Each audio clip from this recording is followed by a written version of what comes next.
Roseanne, you good? I'd like to call the Wetlands meeting to order Recording in progress. at 6:42 on November 17th, 2022. Roll call, please. Fred Palmer. Here. Tom Murphy. Here. Edwin Dalton. Joe Paletta. Here. George Tupons. Luigi Cavallo Jr. Here. Pierre Moran. Tonight we'll make Luigi Cavallo pro temp secretary. Anybody from the public wishing to speak? Luigi, can you read the ground rules for a public hearing? Ground rules. Conservation Commission Inland Wetland Agency. 1.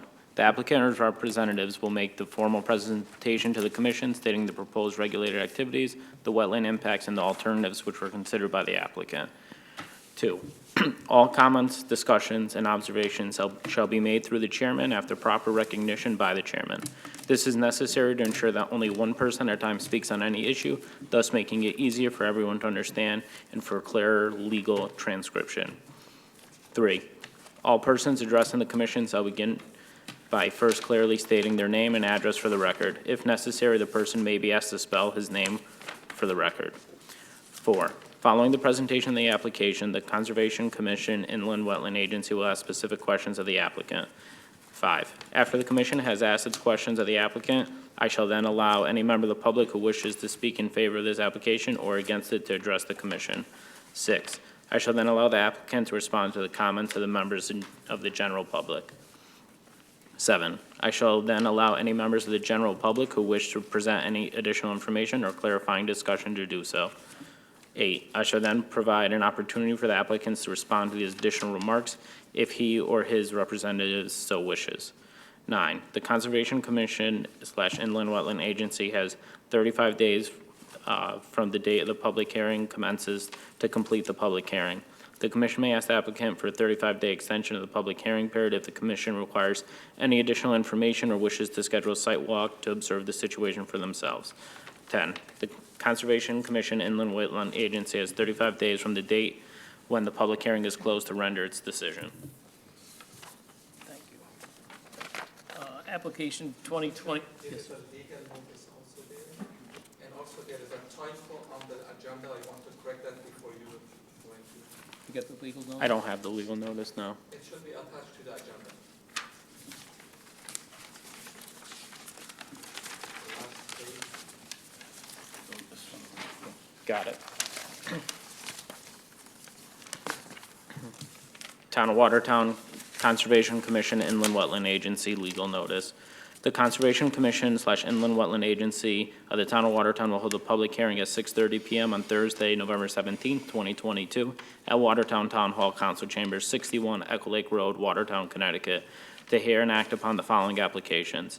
Application number 2022-17 of Steiner, Inc. for subdivision of a 6.15 parcel acre of land into 4 residential building lots and a construction of 4 single-family homes and associated on-site septic and drainage systems, and 4 driveways located at the intersection of Lake Winnemont Road and Sperry Road, Watertown, Connecticut. There will be approximately 0.65 acres, 28,314 square feet disturbance within the regulated upland review area. At this hearing, interested persons may be heard in written communication received. A copy of the application is on file at the land use offices at Watertown Town Hall, 61 Echo Lake Road, Watertown, Connecticut. Dated at Watertown CT this 3rd day, November 2022. Dated at Watertown CT this 10th day of November 2022. Luigi Cavallo, Secretary, Conservation Commission, Inland Wetlands Agency. Is it typo? The typo, Mr. Chairman, the public hearing must be closed by December 22, not October 13.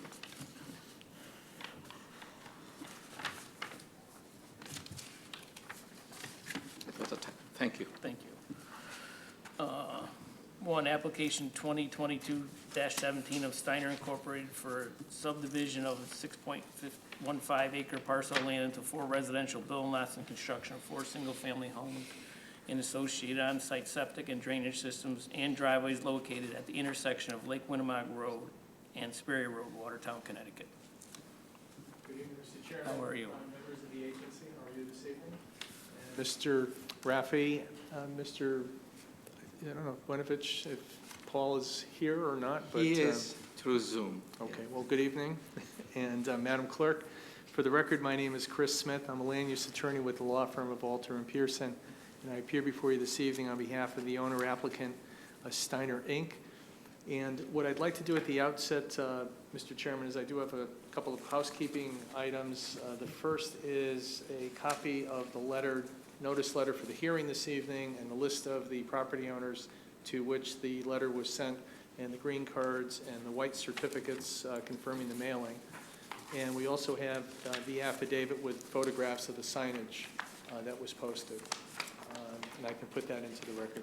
We actually posted a second set of signs. There is a sign there for P&Z, and we thought, just to be consistent with your regulations, we would post a second sign. So we ended up with, there's two signs out there in two different locations. One was for P&Z and one is for this commission. That's why there are two signs in the photograph. So should I hand this? Okay, thank you.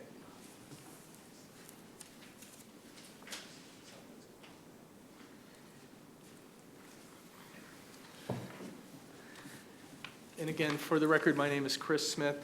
On behalf of the owner applicant, Steiner, Inc., Chris Steiner is with us this evening, as well as the development team, our civil engineer, Mr. Doug DeVesta of DeVesta Civil Engineering. We'll be hearing from Doug in a moment, and our wetlands consultant, Mr. Jim McManus of JMM Wetland Consulting Services, Inc., is here as well. As the agency is aware, now I know this is this is our third time before you with this proposal, but this is a public hearing, so we're going to just start from square one for the record. So if there's some redundancy, I apologize, but that's how we're going to do the presentation this evening. As the agency is aware and as indicated in the call, we are requesting approval of regulated activities associated with a 4-lot residential subdivision of real property comprising approximately 6.15 acres that is located at the southeasterly corner of Lake Winnemog Road and Sperry Road. And furthermore, as you're aware, we initially appeared before you on September 8th, 2022, and then again on October 13, 2022, at which time the agency determined to schedule a public hearing on this application. In between those two meetings, you did have a site walk and I know that our experts had attended that with a couple members of the commission, I think including Mr. Chairman. And based on the comments from the agency and the members of your professional staff that we've heard over the course of processing this application, we did prepare two alternatives for the agency to consider in addition to the initial plan. And I'd like to describe the format of the presentation. I'll give a very brief summary, and then we'll hear from Doug DeVesta, and he will provide you with an overview of the 4-lot subdivision from a civil engineering perspective, and then we'll hear from Jim McManus with a summary of his wetland assessment. Both Mr. DeVesta and Mr. McManus will walk the agency through the initial application, site design, and then the two alternatives. And with the two alternatives, both involve lot number 4, but you'll hear the two alternatives we've broken down into two-way, alternative 2 and alternative 2A and alternative 3 and 3A. They're essentially the same in the same area. The house is proposed in the same area, but there are differences that have been made based on recommendations from your town engineer relative to showing a site-specific design with a specific house. Now, as the call also indicated, the application includes the construction of the proposed residential homes and associated on-site septic systems and drainage measures. As you're aware, the property has historically been utilized for agricultural purposes for pretty much the past 100 years. There are two wetland pockets located on the subject property. The one that is in the northeasterly corner of the property we'll refer to as wetlands number 1, and the one that's located in the southerly portion of the subject property we'll refer to as wetlands number 2. I know that this was an issue, it was raised by Mr. Raffi originally and then members of the agency. As to whether these two wetland pockets are connected through either a wetland soil connection or through an intermittent water course.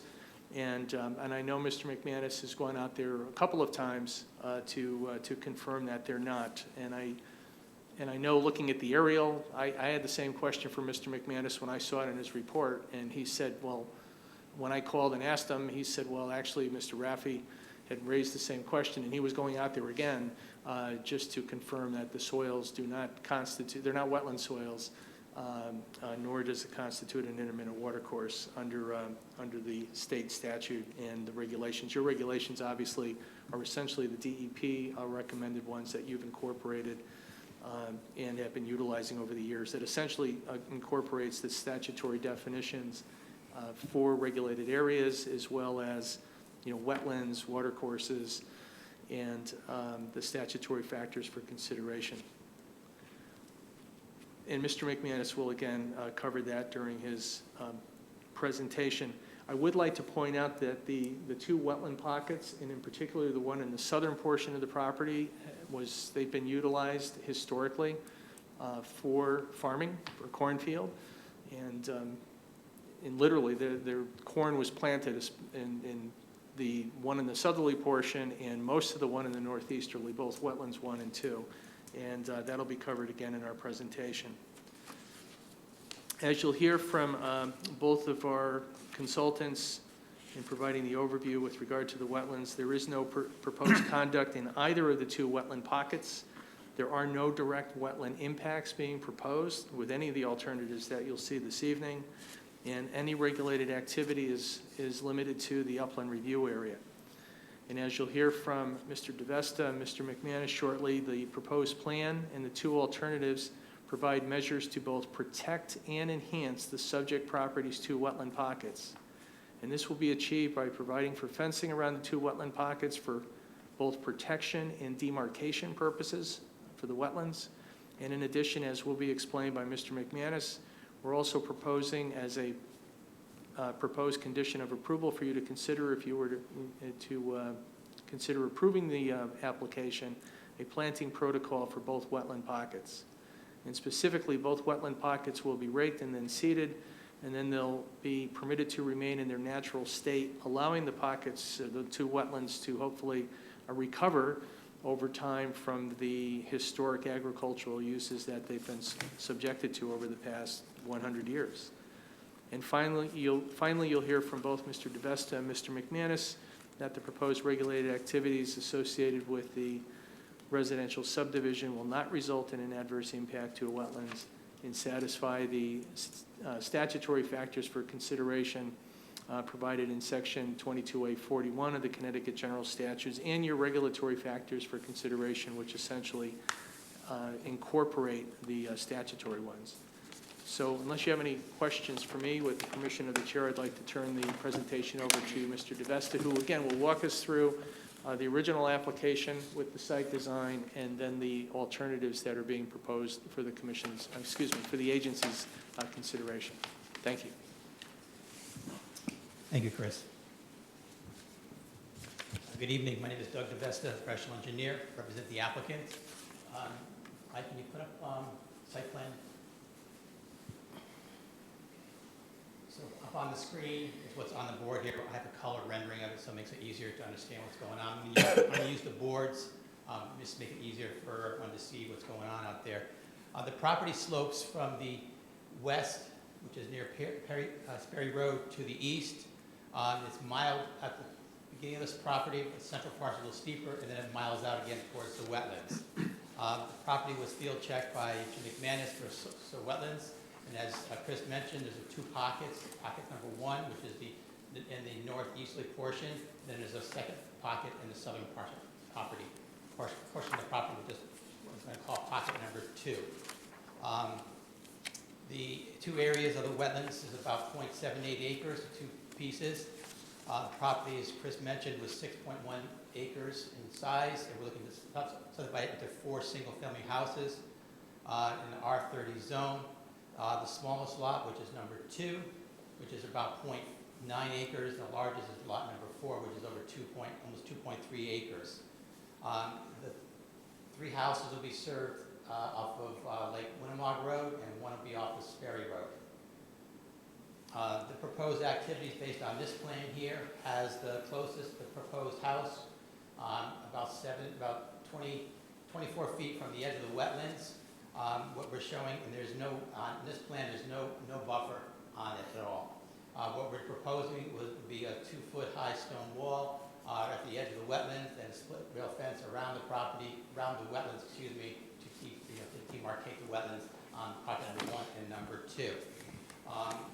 In terms of drainage, look at the site pre-development being Farrell being a agricultural field, and then look at it again, looking at it with the proposed site development of 4 houses, driveways, lawn areas, things like that, and did a pre-development calculation, and did a post-development calculation to determine that we have no increase in runoff in the site. How we're achieving that on each of the lots, we're proposing a detention system to handle the roof runoff and any drainage going into it, lawn areas and driveways going into the area.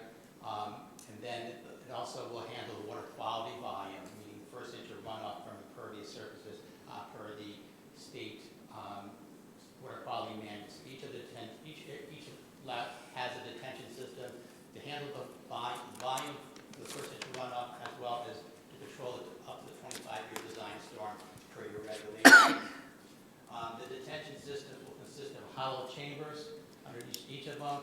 Above that would be like a shallow, depressed area where any additional water can store there and be treated and soaked down into the ground or be metered out through a control release structure at each of the systems.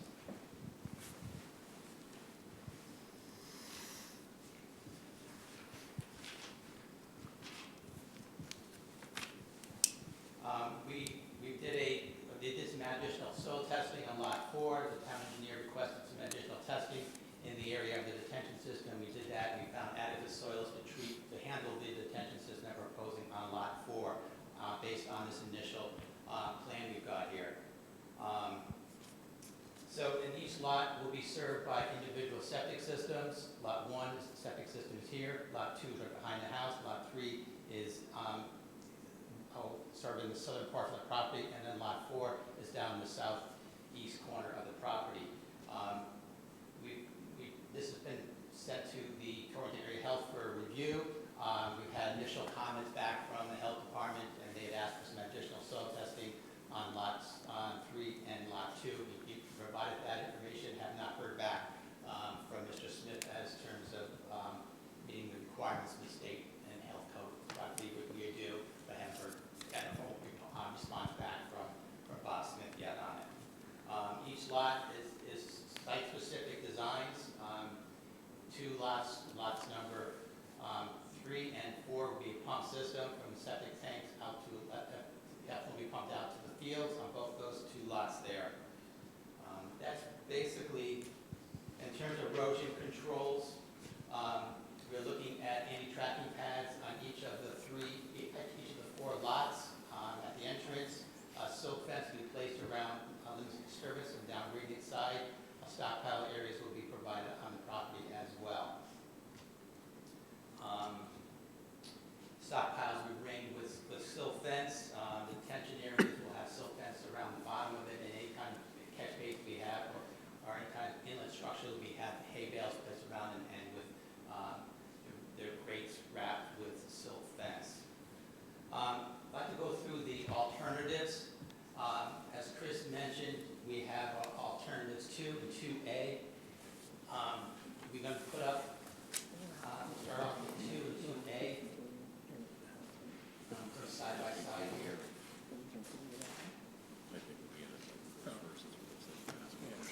So we're looking, just focusing on lot 4 with alternatives. This provides a buffer around pocket number 1. So this dark green area, it will be a buffer. It ranges anywhere from 25 feet up to 55 feet in the area around wetlands number 5 to wetlands number flag number 12, and around 17 feet around 10. That's because we have a force main coming in there from the septic system, from the pump chamber to the 2, we've got a 25-foot buffer around that. And what we're proposing for demarcation would be a 2-foot-high dry-laid stone wall from wetland flag number 1 to ground flag number 6, and then continue around the wetlands with a split rail fence to the tree line. And on the pocket number 2, you provide a split rail fence around that area as a demarcation line for number 2. The buffer area for pocket number 1 is around 20,000 square feet of buffer area, excluding the wetlands. And then buffer area number 2, we've got around 12, almost 13,000 square feet of buffer area, excluding the wetlands itself. We're showing just a generic house footprint on this. So again, it's just a footprint that's about 2,200 square feet. The proposed house on this one is around 45 feet from the wetlands itself. The detention system, we're proposing more of a bioswale to treat the first inch of runoff. We've got such a reduction in the site from pre to post development that by providing the 1 inch of storage for the quality of runoff, we're still showing a reduction in flow from the whole site itself.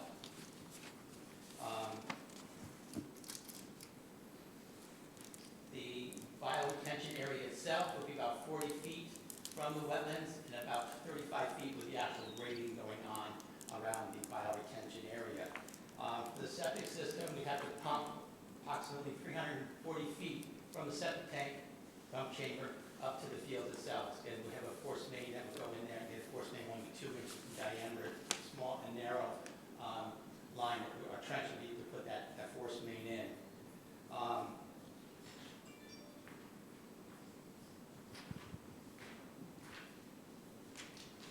The area of disturbance within the upland review area, so that would be the area, this red line is the upland review area for pockets 1 and 2, and this would be the wetlands buffer area, upland review area, in between these 2 red lines with the upland review area. So dealing with just lot number 4, we've got around 20,000 square feet of disturbance within that area, and that includes the trenching going out to the field and the area around the house.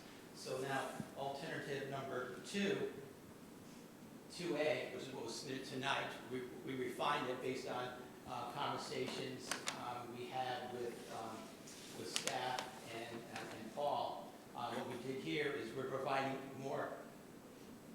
Alternative 2 has a generic footprint. Number 2A has a more specific house footprint, something that my clients have used before, and something house that we could put on this property itself. So it's more of a site-specific house itself. The driveway.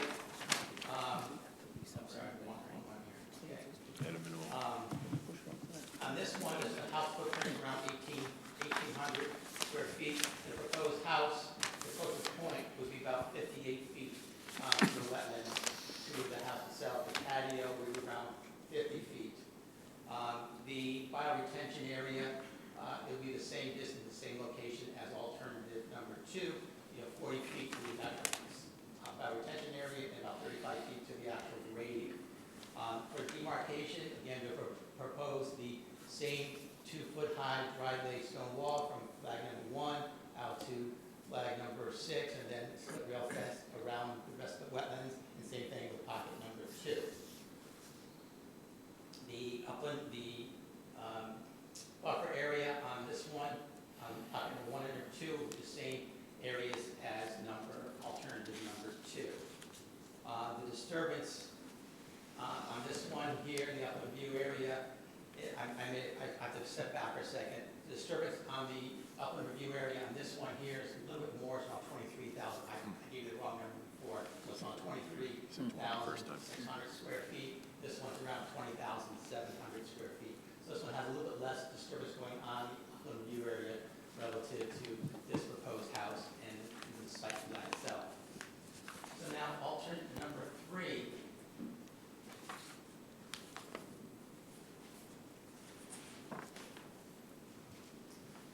On this one here, we've got a generic house footprint located in the rear, in the southeast corner of the property, with a driveway, a long driveway coming from Lake Winnebago between the upland review area, through the, next to the wetlands buffer and through the property line to a house in the rear. The demarcation of this one here would be, the wetlands buffer area would be just a split rail fence around pocket number 1 and the same split rail fence around pocket number 2. The buffer area is 25 feet consistently from flag number 1 all the way around to flag number 11, and then reduces down to about 25 feet here at flag number 12, and then perpendicular out to the southern property, easterly property line. So that was the buffer area. The buffer area on this one is around 15,600 square feet. The buffer area around number 2 is the same as alternative number 2 and number 2A. This driveway is around 360 feet long, so it's a much longer driveway to get out to the site itself. We didn't do any formal grading on this one as of right now. We sort of want to get the plans out to you, to the commission, to staff, and give us a kind of a direction. If this is the one you want to see or don't want to see, we can work on the grading for the next meeting and come up with more grading going on in this property, and look at handling the water quality volume on this lot as well. The amount of disturbance in the upland review area, again, is the area between the 2 red lines and all within lot number 4. We got about 27,000 square feet of land disturbance within the upland review area on alternative number 3.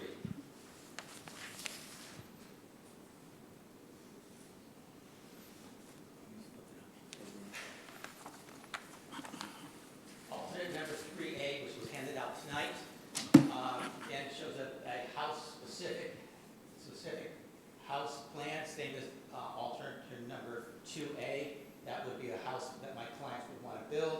On this one here, we pushed it back a little bit further from the wetlands itself, wetlands upland area, so we pushed it back more to the southern portion of the site. What we did on this one here, we are showing a buffer area around 96 feet of buffer along Lake Winnebago Road, narrowing it down to 25-foot, a little bit narrower, around 14 feet, flag number 10, and then it gets a little larger, and then around 25 feet and out towards the easterly property line. What we've got here, we've got about 19,000 square feet of upland of a buffer area, and then about 12, same amount of buffer area as we do on alternative 2, 2A, and 3. And then this driveway here is a little bit longer, it's about 433 feet out to the house itself. What we propose on this one is we propose a 2-foot wide grass area between the driveway and then a bioswale along the easterly edge of the driveway itself to handle the runoff from the driveway and treat that area before it flows out towards the wetlands itself. This plan here would eliminate, as same as number 3, a long force main from the pump chamber out from the house area to the leaching fields. Here there'll still be a pump system, but it won't require that long of a run or force main to handle the effluent from the septic system. The disturbance within the upland review area, again, only on lot 4 here, is around 25,600 square feet. And as we mentioned, on alternative number 3, we'll do a more of a formal grading plan and look at the drainage a little more closely, show more erosion controls for all these alternates if we get some kind of direction from staff and from this commission for the next meeting. That concludes my portion of this hearing. I'll give it to Jim to go over. Mr. Chairman, I just want to make a comment before Jim starts.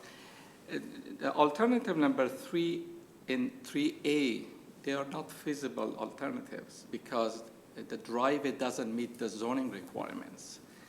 In Watertown zoning regulations, the driveway has to be minimum 10 feet from the site property line. but that long driveway is on the line. And I checked the zoning regulation, it is, if you want to look at that, it is section 34.9.4 of the zoning regulations concerning driveways and parking. Okay. And zoning regulations requires minimum 10-foot setback from the side property line. Okay, then I guess alternative 3 and 3A would be off the boards then, based on that zoning requirements, then looking at 2A would be the one, probably would be a preferred one for us. But again, well, I'll talk to my client about that, so. Doug, is it possible to relocate or reconfigure the lot line to accommodate that? It doesn't meet as presented. Understood. Yes, Just, yes. Yeah, I think we can look at Okay, that all right. and possibly change it around to the lot line to get the 10-foot we need. Can we bring that driveway off of Sperry Road? Coming down here, Mm-hmm. again, that, look at the reconfiguring the lots and stuff like that, so. Oh. I don't know if that would work or not, but something we have to look into. Question for you, just to review this. For Lot 2 last time presented, am I correct in you saying there's 23,000 square feet of upland review area affected? Thereabouts? On 2A. 2A 2A, is 20,700? 2A, the disturbance in the upland review area, 20,000. sorry, 2 or 2A? Oh, 2, I had 2, I think you originally said 20,000, then you corrected yourself at 23,000. I did, okay. 2A is 20,700? 2A, which is this one here, is 20,700. 700, that's what I have. And then 2B is 27,000? And just number 2, alternative number 2 is 23,600. That's the first one, yeah. So this, so 2, is 2B on, or no? No. There's no 2. There's no There's 2. 2 and 2A. Oh, 3A and 3B are out, okay. How many square feet of Lot 4 is in upland review area?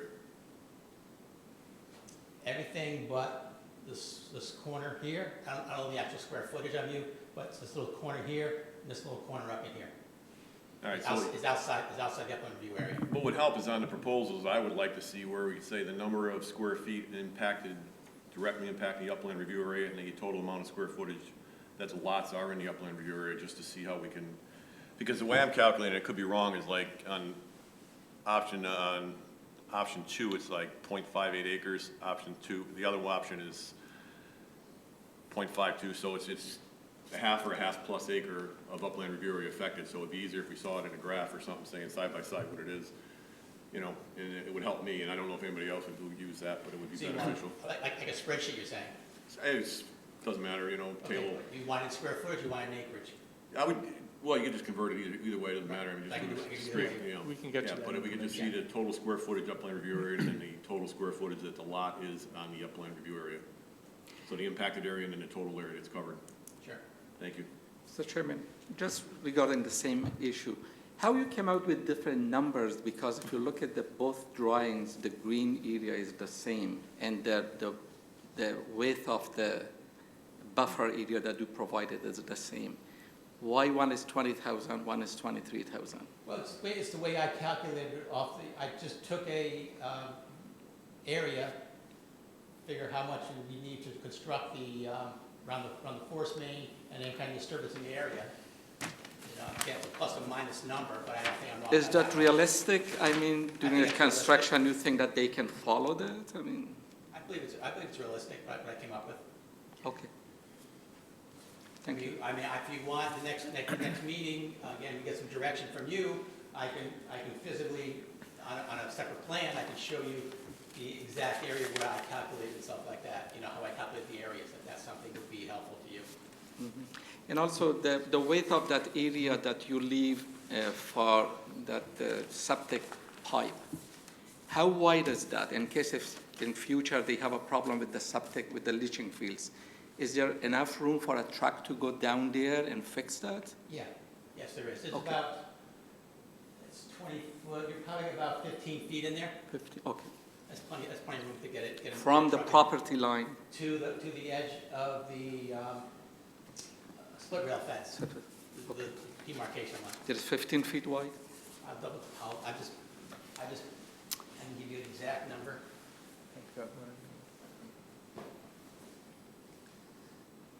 Yep, about 15, 16 feet. Okay, thank you.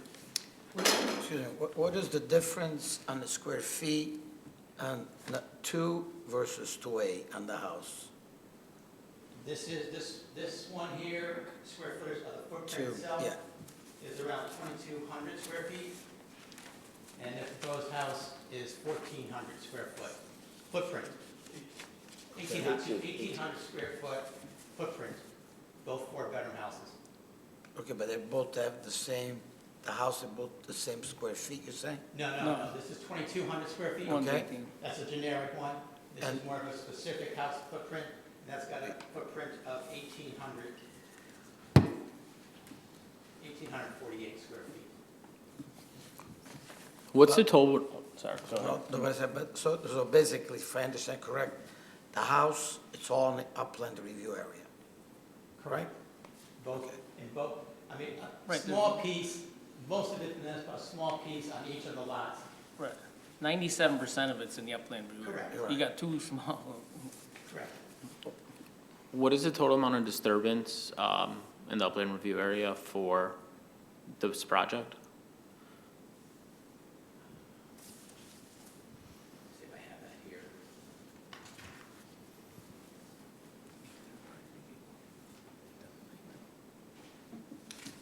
Approximately 0.65 And, acres, that's between lots 3 and 4.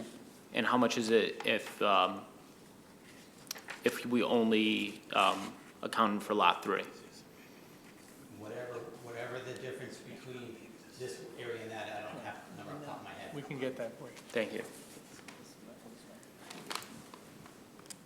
I think we're good. Any other questions? Good, thank you. Jim? I'm going to go here, I think we're getting. Good evening, everyone. James McManus, Certified Professional Soil Scientist with JMM Wetland Consulting Services, offices in Newtown, Connecticut. I'm hoping that you have a letter in front of you dated November 9th, 2022, which is nothing more than a revised letter or report from my original one that was in September 2nd of 2022. Just to kind of go through it again, I originally visited the site in January 19th of 2021 to conduct my soil-based wetland delineation. And at that time, we did note 2 wetland pockets. Wetland pocket number 1, which is my numbered series, which is located in the northeast corner, and then at the southern part is my A series, which we're calling wetland pocket number 2. The wetland pocket number 1 is, it starts out along the eastern property line as a dense shrubby wetland, and then the majority of it is active agricultural. Now, this is back in 2021, which at that time the field was not fallow. That was they had their harvest earlier that fall. So when I was on the site, it was just no cover crop and just corn stalks that had been cut. So that's what it looked like. So when I was on the site, so as you get along the eastern property line, we had a dense shrubby wetland area dominated by willows. Then as you move westerly, quickly it ran into the active agricultural land. It just happened to have the soil characteristics that are that would make a regulated wetland here in the state of Connecticut. The southern wetland, which is my A series, wetland pocket number 2, again is an isolated pocket. The entire wetland was in active agricultural field at that time, and it had just had its corn removed. And as I know, over the course of the last few meetings and also with town staff, they raised the question of why is there a separation between the pockets. And you don't have to look very far. If you go to my figure number 1, the figure looks like we have an hydraulic connection. However, and it's important to note, that's why I brought it up, excuse me, in January of 2021, that photograph showing the seasonal flow, if you will, flowing from Wetland Pocket 2 to Wetland Pocket 1 was visible. So I spent a lot of time digging holes, particularly in the southern part of Wetland Pocket number 1 and the northern pocket of Wetland Pocket number 2, in between those two, to find out exactly where the line was. And that was mentioned at the last meeting. When we have a regulated soil here in the state of Connecticut, you need to have what we call a chroma 2, which is a gray-colored soil within 20 inches. And having that soil indicates to us, I won't bore you with the science, but it tells you that you have a regulated soil here in the state of Connecticut. And if you would look at my picture number, I believe it's number 6, let me double check, yes, number 6, it shows my hole that I dug in July of this year, which was July 28th of this year, when I went out and redid, I actually physically dug holes and took pictures and notes. And you can see from that photo, if you have a colored photo, it's particularly the soils in the auger, they're a nice yellow-brown color, nowhere near a chroma 2 color, that comes from our Munsell color chart, which is the book that we use to classify soils. This is more of a technical soil taxonomy thing, but the soil you're seeing in the auger on picture number 6 is more of a 5.6 or 5.4 color, which is not chroma 2, so would be a non-regulated or upland soil here in the state of Connecticut. It's consistent in our areas, and that is why we have a separation. So why isn't it a watercourse? Well, it's not a watercourse because there's no permanent channel and bank. It was just a sheet flow area.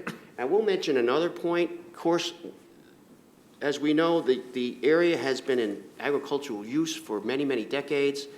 And when you plow a field, the microtopography and much of the topography is altered due to obvious reasons. The farmer needs it a little bit more level and things of that nature for his crop and all that. So I think we have more of a sheet flow effect due to the fact that there is no topography to it. It's relatively flat, if you will, except for where the furrows were done up by the plow. So I think you're seeing is this seasonal discharge or seasonal flow over land through upland soils between one wetland through an upland to another wetland. And that's why there's a gap between the two pockets. We also did a functional value assessment of each of the pockets, and we came up with 3 principal functions. And the main reason for that assessment is due to the wetlands are disturbed.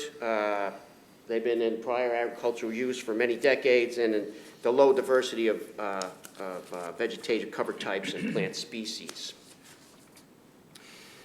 As was mentioned a minute ago by Doug, we have no direct impacts to wetlands or watercourses on the proposed subject site. However, we also look at indirect impacts on these development sites, which are short-term, which is construction impact, or long-term, which are more water quality and habitat impacts. And we look at a number of different things. One thing we look at, especially during the construction phase, is the erosion and sedimentation. And we have a robust erosion and sediment control plan, as well as the soils, particularly as you get near the wetland, the slopes are more gentle. So we don't have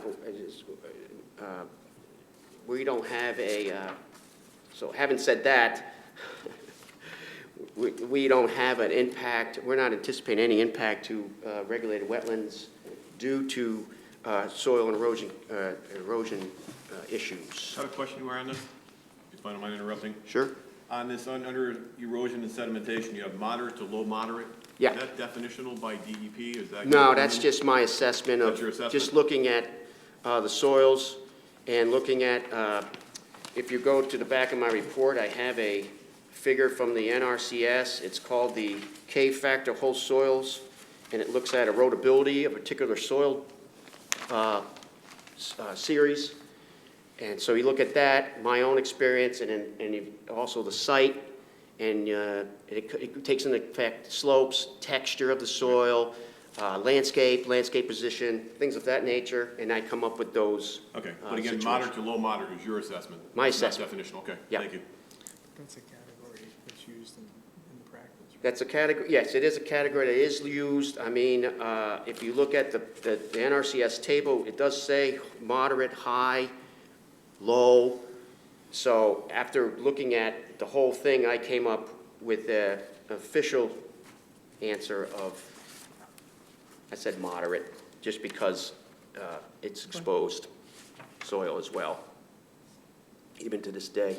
However, having said that, again, being that it was an agricultural use for multiple decades, these wetlands are used to achieving or accustomed to having soil and erosion into them due to the farming practices and like even the year I was out there in 21, no cover crop. So the potential for erosion is always there. That's why farmers use cover crop for a number of reasons. That's one of them.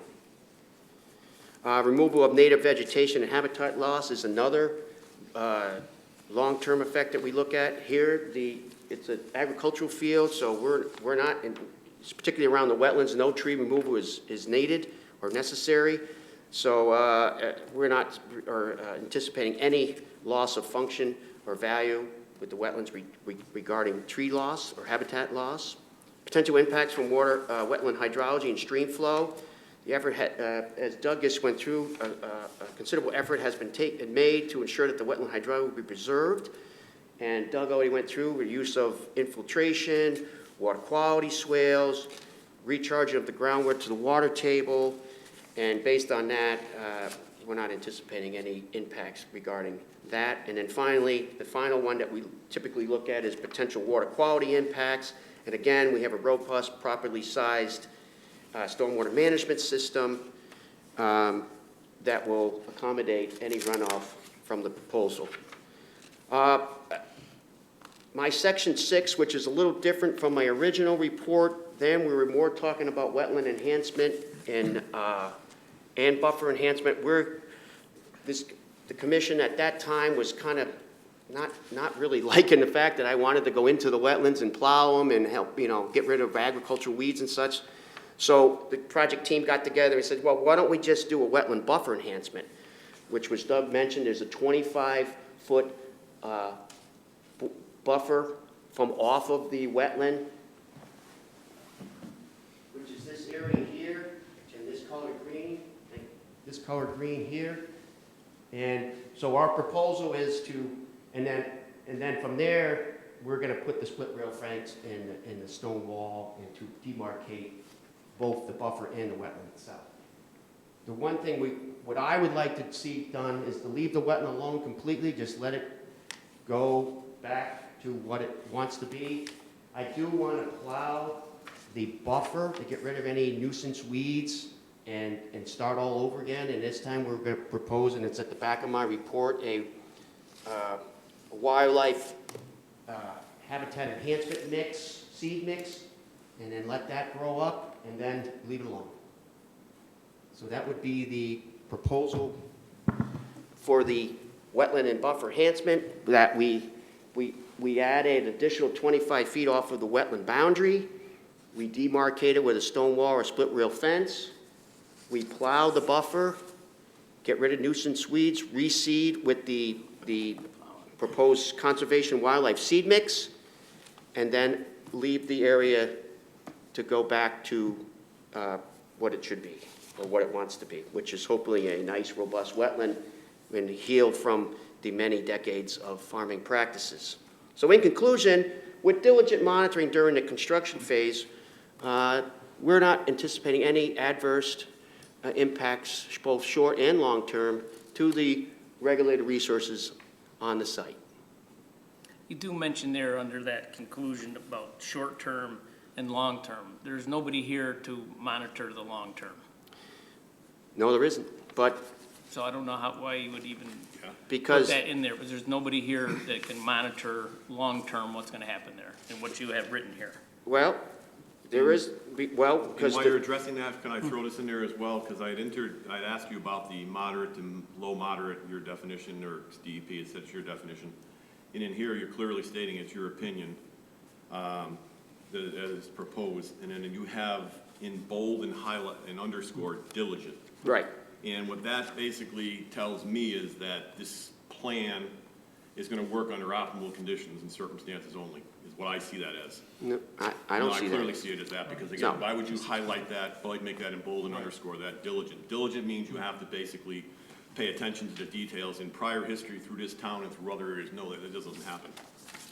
So Well- this whole portion here with your personal opinions in here are kind of skewing it to me, where there's a lot of moving parts here that I personally think is beyond the scope of what we'd have to do. I would recommend a third-party review. I'd feel comfortable with that, because like I said, I'm getting some different interpretations, and it's my end, obviously, the way I'm perceiving it. Sure. You know? What my thing is, diligent monitoring is during construction. That means the construction company will diligently monitor erosion controls. If there's a silt fence that's been leaning over, for instance, from accumulated silt. I've been on many sites myself that it just stays there forever and ever and ever and ever. No, diligent monitoring means when there's a storm and the silt fence has been impacted with too much silt, you remove it and you fix the fence or replace it. That's diligent monitoring. Diligent, that was all, the diligent was for the construction phase. When the site is open and exposed, you need to monitor erosion controls, period. And you do it in a diligent manner. Now, when it comes back to long-term, there's no one to, well, again, you go back to what did we look at on indirect wetland impacts, which are long-term impacts. The short-term is the construction, the long-term is everything else. Well, that relates to native vegetation habitat loss. Well, we didn't have any because it's an agricultural field. We're looking at, and the big things are potential for hydrology and stream flow impacts, we have none. And post-development, 20 years from now, we will not have none. And then potential water quality impacts.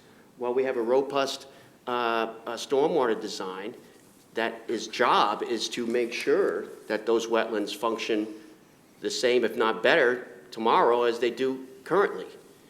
And the fact that they've been in agriculture for almost 100 years, if not over, the wetlands are actually going to start to begin to heal from the use of agricultural and become more functional over time. And with the wetlands rehealing, and then with the added buffer and that becoming a robust upland meadow, if you will, or wildlife habitat meadow, there's a plus there. So, all due respect, I don't see the I understand the what you're difference. saying, and again, this is basically you coming as a professional on your end, representing your clients. Right. Myself on this board representing the town and the constituents we represent. Basically, I don't have the experience that you have, so do I take you at gospel, or do I basically look at these mixed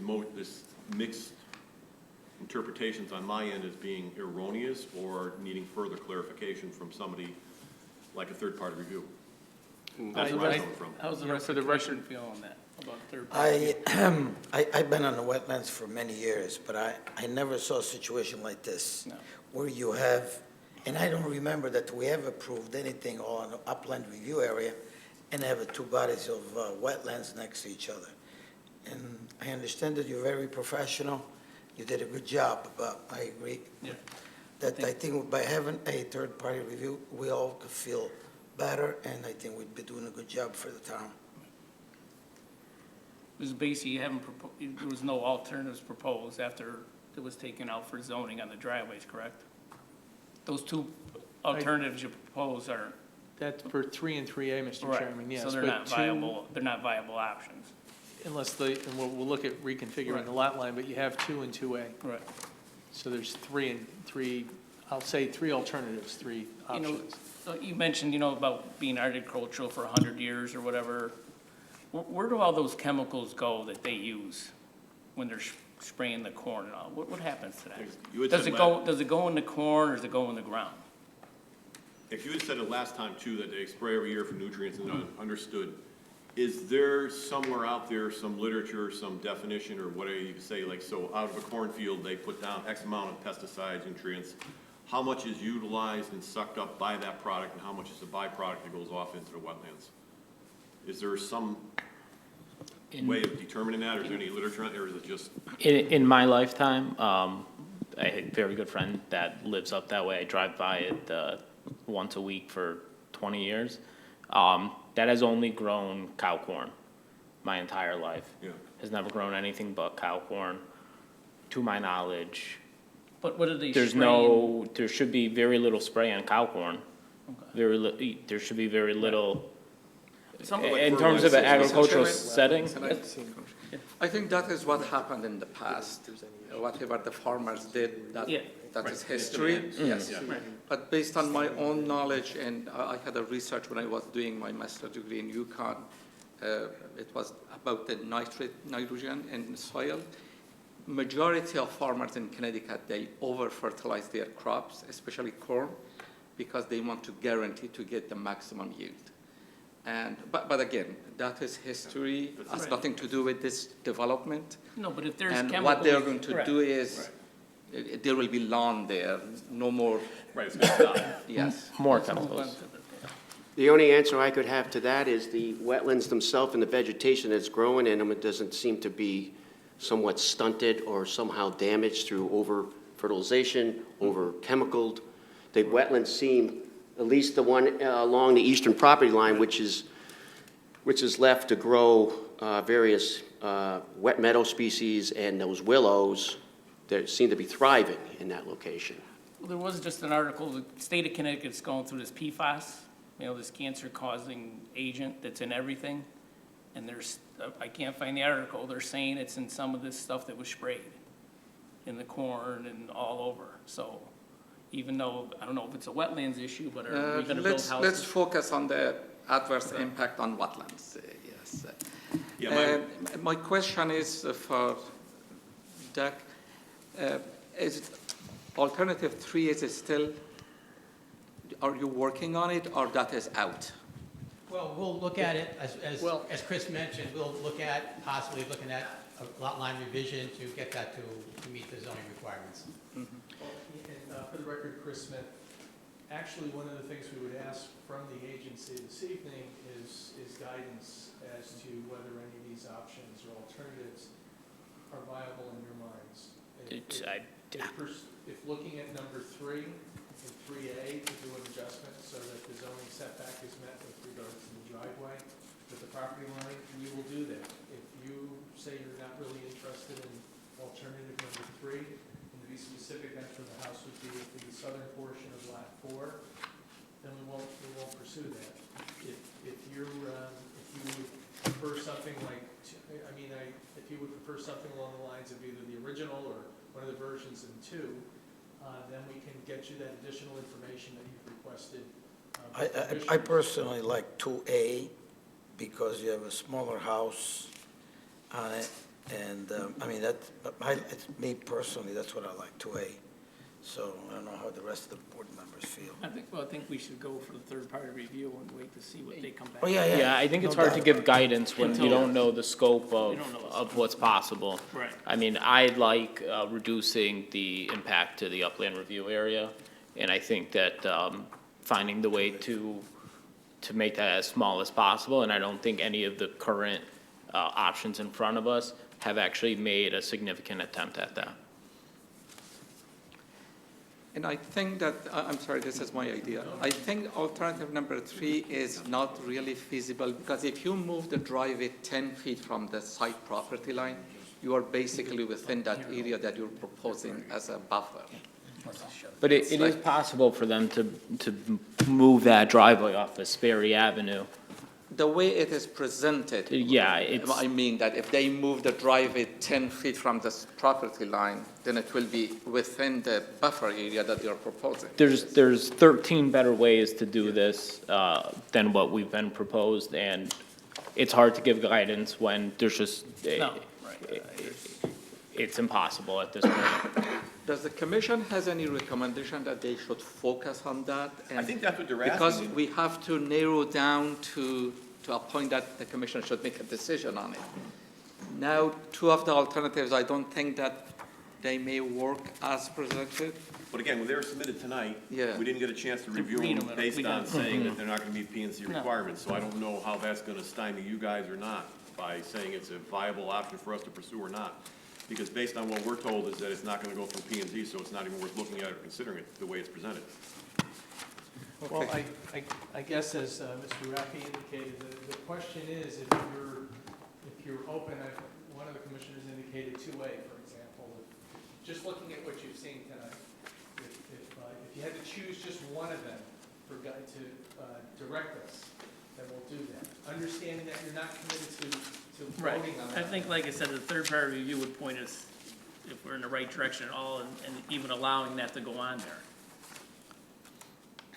I don't know what they're gonna come back with. I think that's what we should wait for. So you're saying you want a third-party review? Yes. Okay. Your next And like I meeting- said, I've been on the board, I've never been through this. And I'm not an engineer, and you can diligent in his opinion, that's fine. But, Well, that's I've seen the aftermath on a lot of We these we developments. have to respect the Right.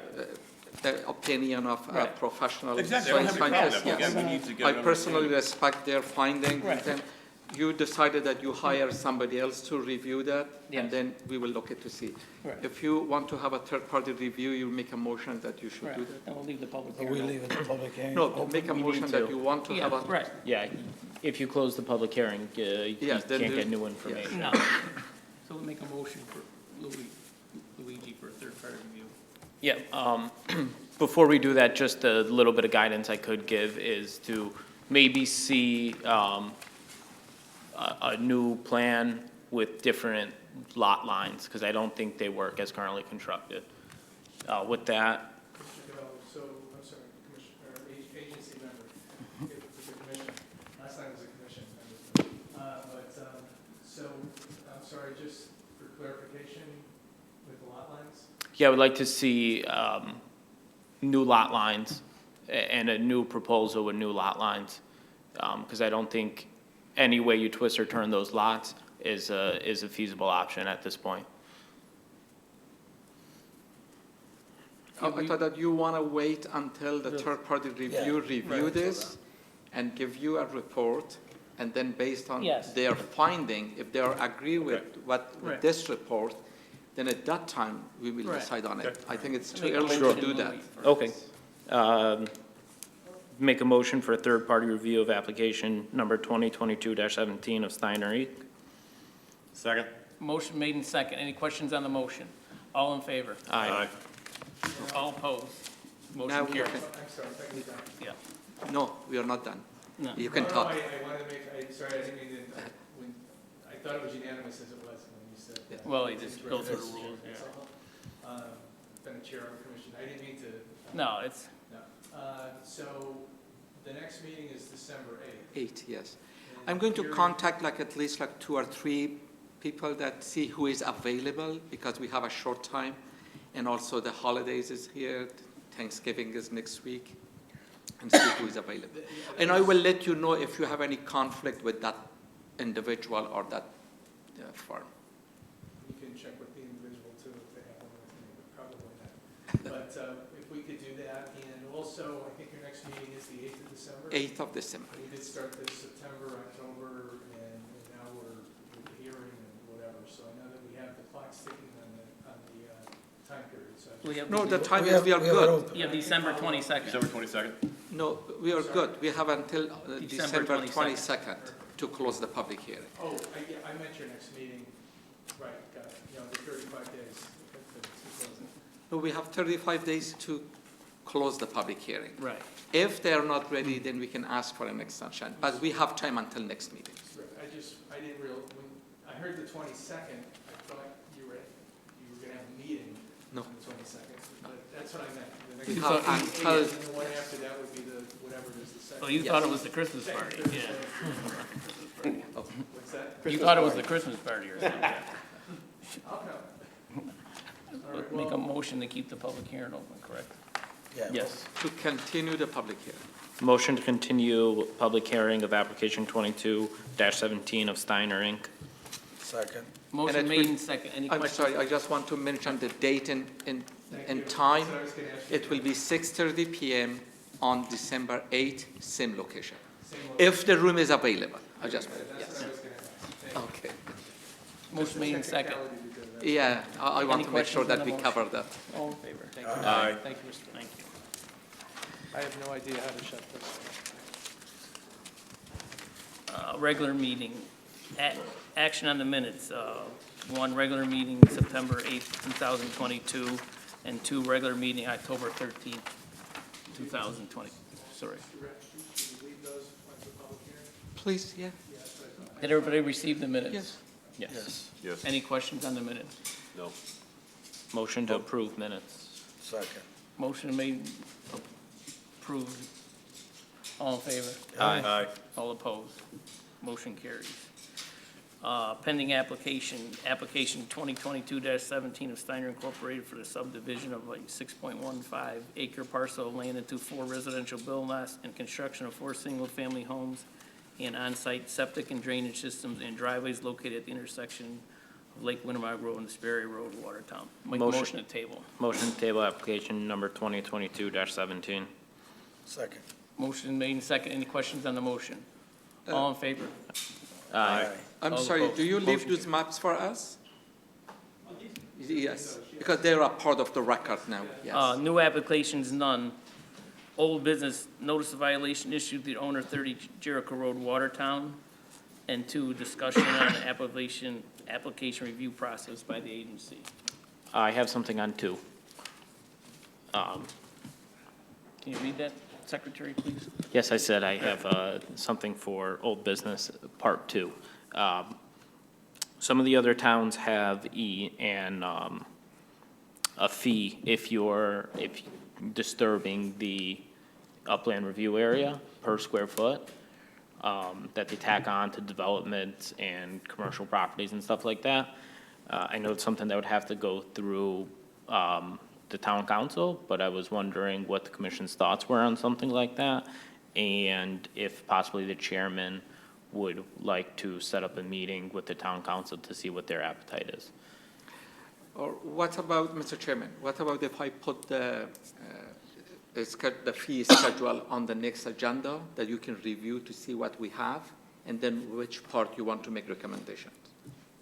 Have a discussion, and then we Right. present it Thank to you. the town. Sure. Is that okay? That's fine. Maybe you get some info like Thomas? I'll get, Do you have I'll get their, I'll get some info. I'll do some more research. Okay. How about number 1? What happened to this 30 Jericho Road? Jericho Road. Oh, What nothing about has, He still has, Nothing he still has, what, 2 more years? yes. There's some time left. Okay, for the old business, you want to table A1 and 2, and also you want to put the review of the application fee on the next meeting agenda. Yes. This is what, okay. Roseanne, you got that? Okay. Make a motion, second? Motion to table old business 1 and 2, and to add an agenda item for discussion of inland wetland fees for next meeting. Second. Second. Motion made and second. Any questions? All in favor? Aye. All opposed? Motion carries. New business, CCIWA meeting dates for 23. Any questions on the dates? No. Roseanne did a good job. She got an All right. A+ for that list. All right, take the rest of the night off. Yes. Motion to table and file? Accepted. Second. Accept.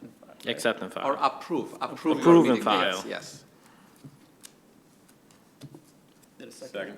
Motion's been made and second. Any questions? All in favor? Aye. All opposed? Motion carries. Communications and bills, Agricultural, Forestry, and Connecticut Inland Wetlands and Watercourse Act. There's a little booklet that I give it to you to just read it, because we deal with farmers that they come here, that what kind of activities they have as of right they can do, and certain activities that even if they are farmers, they cannot do that without a permit. I just want you to have it. Thank you. Reports from officers and committees, chairman's Do you report. want to make a motion to accept and file that? Make a motion to accept and file item number 1 under Communications and Bills, Agricultural, Forestry, and Connecticut Inland Wetlands Act. Second. Motion made and second. Any questions on the motion? All in favor? Aye. All opposed, motion carries. Reports from officers and committees, chairman's report. I don't know how the rest of the commission feel. I know when some of these applications are approved and they come back with what they're gonna do, and it goes through the town engineering or the wetlands office, we never get to see what's approved. I just think when the application come here and we, like on Porter Street, we, engineering was gonna develop a plan with them.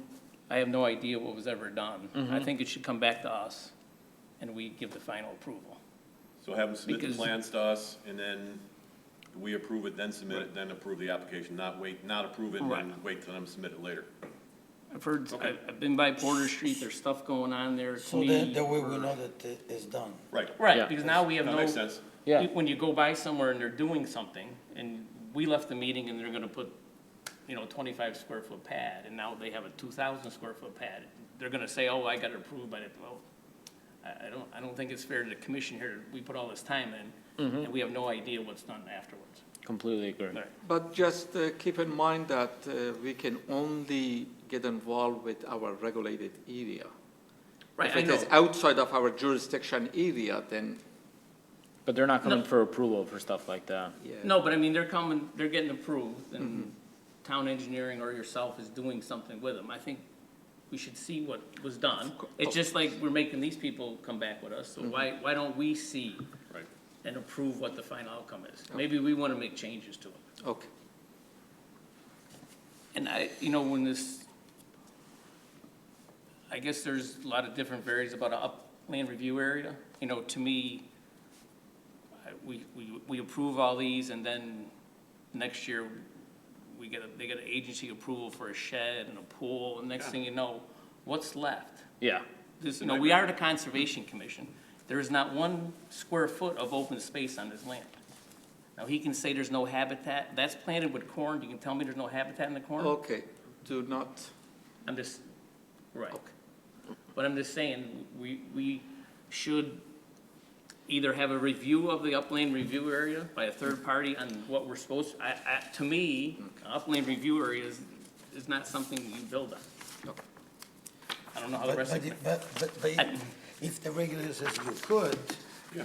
the then, only, the why only would thing, but I when never you, saw, when you review an activity within upland review area, you have to prove that that activity has an adverse impact on the wetland or watercourse.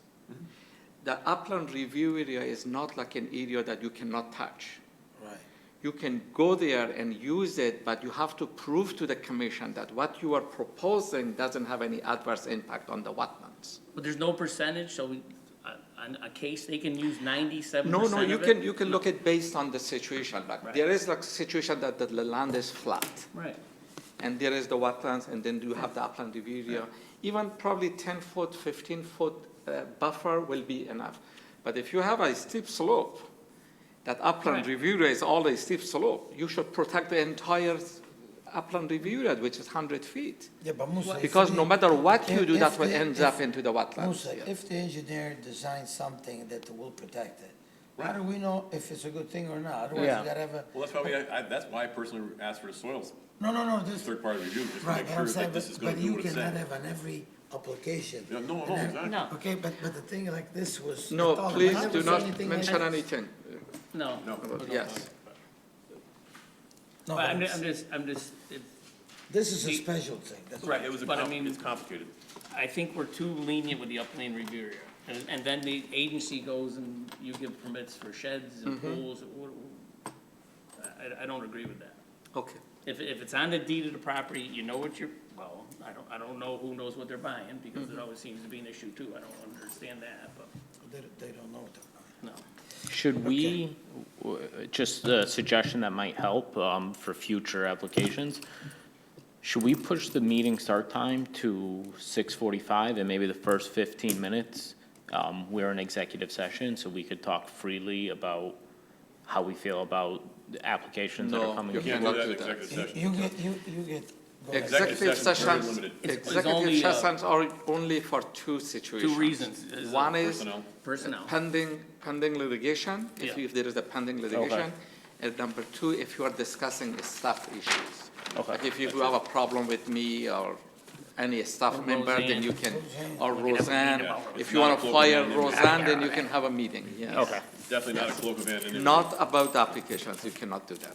fair. And then two, report from Wetlands Regulation Review Subcommittee. Do you have? Actually, I have a report. Last week, Mark Massoud and I, we had a meeting with the town attorney, Paul Jessel, and we went through all the recommended changes that you want to make to your regulations. And we discussed all of those, and Paul made a few little comments that he's going to make that in writing and send it to you as a memo and tell you that do some little changes because he has his own reason that why we shouldn't put it the way, the language that we put it in the regulation. But that should be reviewed by the committee again. Right. Definitely, yes. Okay, before, Paul Jessel will write a memo, Yeah. then I will give it to the committee, and then the committee will review that and see what they want to say about it, and then they can present it to the commission. do you have a time frame on that? I told Paul that please give me before the next meeting, Okay. and we will see. Can I, did we adjust the language on these, the ground rules, Sure. just to make it gender neutral? I don't know if we talked about that during one of the meetings. I don't recall, it was a year and a half ago. Yeah, it's just an example here when I was It says reading he and it. she? Yeah. It's just he. Okay. Hold on. Don't we have old global regulations stating that it's generic? Yeah. We'll make sure of that. Section 8 is, I shall then provide an opportunity for the applicant to respond to these additional remarks if he or his representative so wishes. Okay. I don't want to run We into can, we problems. can look at that, that's.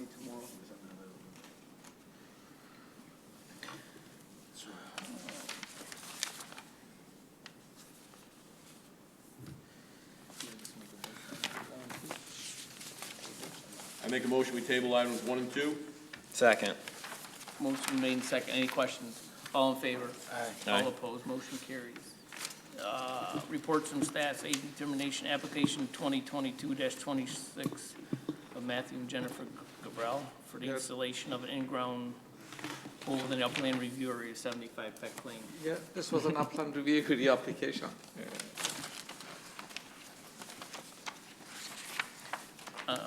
Anybody from the public? Make a motion for adjournment at So moved. 7:58. Second.